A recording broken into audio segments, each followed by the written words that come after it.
আল্লাহ তাআলা বলে, বান্দা শোনো, মৃত্যুর যন্ত্রণা সত্য সত্যই আসবে, যেটার থেকে তুমি নিজেকে পলায়ন করছিলে, মরতে তুমি কখনোই চাচ্ছিলে না, কিন্তু এটা শুনে নাও, যে মৃত্যু তুমি কখনোই চাও না, সেই মৃত্যুর যন্ত্রণা তোমার আসবেই আসবে।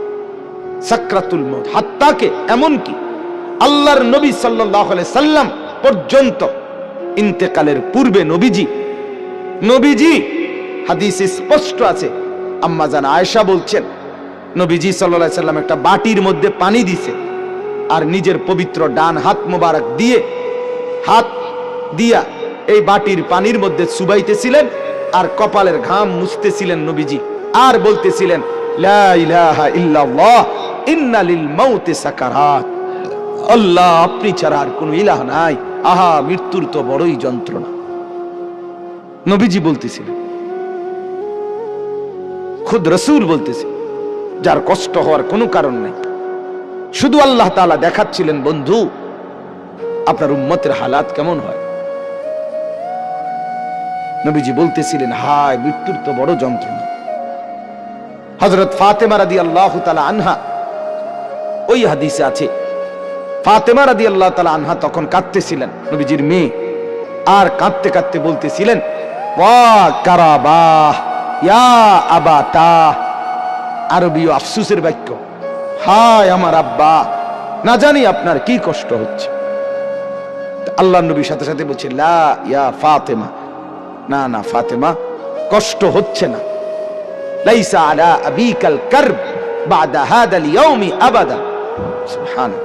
বললেন নবী, ফাতেমা শোনো, আজকে তোমার বাবার জিন্দেগীর কষ্ট সমাপ্ত হচ্ছে, আজকের পরে আর তোমার বাবার কোনো কষ্ট থাকবে না।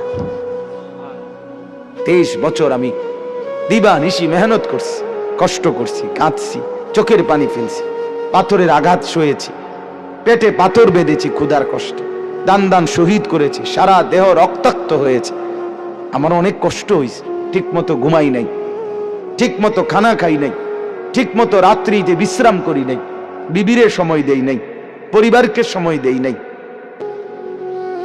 এটা বলতে পারবে না এবারে নবীরে ভালোবাসে, এবারে গাইল্লায় অন্য করে।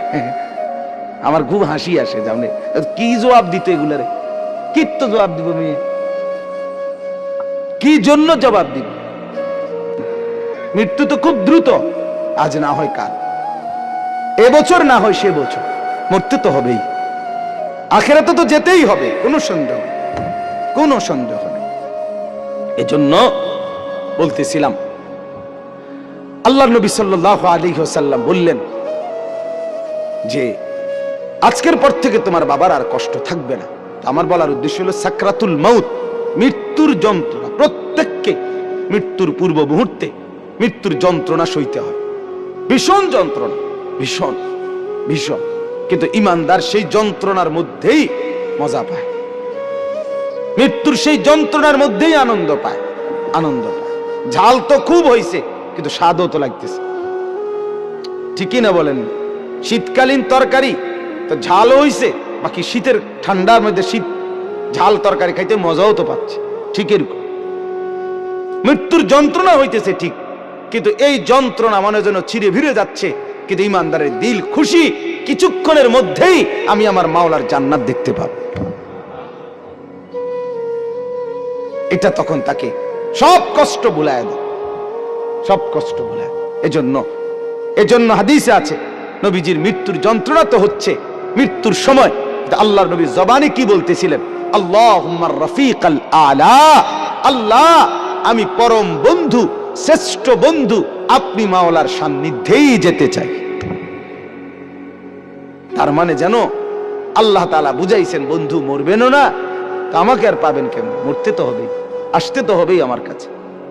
একটা মজার উদাহরণ শুনেন, আমরা কিতাবে পড়ছি, ইব্রাহিম আলাইহিস সালাম, ওনাকে মালাকুল মউত আজরাইল ওনার জান কবজ করার জন্য আসছে। তা আসার পরে আজরাইল জি বলছে, হে আল্লাহর নবী ইব্রাহিম, আমি আসছি আপনার জান কবজ করতে, আপনি যাবেন? ইব্রাহিম আলাইহিস সালাম তখন মালাকুল মউত আজরাইলকে বলছে, আজরাইল কি বললা এটা? আচ্ছা তুমি আল্লাহকে একটা কথা জিজ্ঞেস করো, গিয়া যাও, একটা প্রশ্ন আমার, বলছে কি বলেন? তখন ইব্রাহিম আলাইহিস সালাম বলছে আল্লাহকে তুমি গিয়া বলো আয়াকবিজুল খলিলু রূহা খলিলিহি, কয় বন্ধু আরেক বন্ধুর কি জান কবজ করে? বন্ধু কি বন্ধুরে মাইরা ফেলে? কসাইডে কইতে কম, মানে আমি না আল্লাহর বন্ধু, তো বন্ধু কেমনে বন্ধুর মাইরা লায়? এটা কেমন কথা? আজরাইল গেছেন, আল্লাহ তাআলাকে শুনাইছেন, আল্লাহ তো শুনছেই, তো আল্লাহকে বলছে রব্বুল আলামিন ইব্রাহিম তো এটা বলছে, কি বলতাম? তো আল্লাহ তাআলা ফেরত আরেকটা কথা বলছে যে আজরাইল তুমি গিয়ে এটা বলো ইব্রাহিমকে। এবার দেখো কি কয়। আজরাইল আসছে, আয়েশা বলতেছে আল্লাহ বলছে আপনাকে জবাবে আয়াকরাহুল খলিলু লিকা খলিলিহি, বন্ধু কি বন্ধুর সাক্ষাৎ পেতে চায় না? বন্ধু কি বন্ধুর মোলাকাত পছন্দ করছে না? বন্ধুর সাক্ষাতে যাবেন না? ইব্রাহিম আলাইহিস সালাম সাথে সাথে বুঝে ফেলছে, হায় আচ্ছা, তো আসলে মৃত্যু না, এটা তো আমারে মেরে ফেলা না, এটা তো আমার রূহ কবজ না, বরং আমাকে তো আমার মাওলার সাথে মিলায়া দেওয়া। তখন সাথে সাথে উনি বলছে ইকবিদ রূহি আল আন ইয়া মালাকাল মউত, হে আজরাইল মালাকুল মউত, এখন আমার রূহ কবজ করো, আমি বন্ধুর কাছেই যেতে চাই। তাহলে সাকরাতুল মউত, মৃত্যুর যন্ত্রণা সহজ হয়, লাঘব হয়, আসানি হয় যদি কোনো মৃত্যু পথযাত্রী মুমূর্ষ ব্যক্তির সামনে সূরা ইয়াসিন তেলাওয়াত করে। আমার বাপ সুন্নত, সুন্নত মৃত্যুর আগে, মৃত্যুর পূর্ব মুহূর্তে কোন বান্দার জন্য কোরআন থেকে পড়া, এটাই হলো মূলত সুন্নত, এটাই সুন্নত। মৃত্যুবরণ করবার পরে পড়া এটা সুন্নত না, এটা সুন্নত না।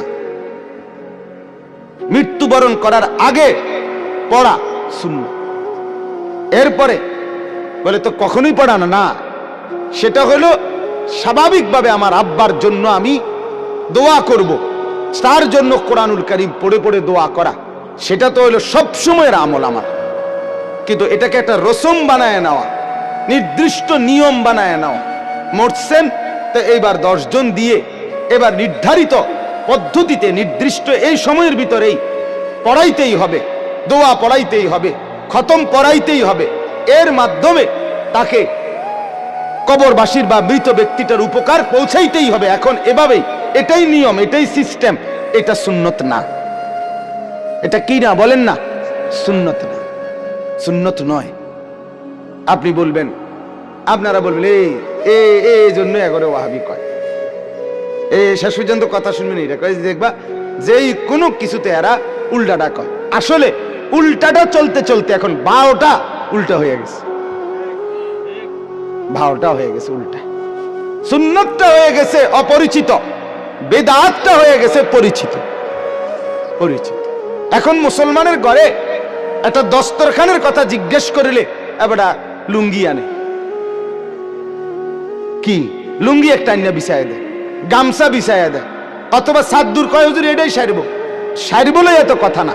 তুমি যে জানো না বেটা মুসলমান, এটা না বড় কথা, দুঃখের কথা। তুমি তোমার রসুলের এতটুকু পরিচয় তোমার মধ্যে নাই। আল্লাহ তাআলা আমাদেরকে সুন্নতের মহব্বত করার তৌফিক দান করেন।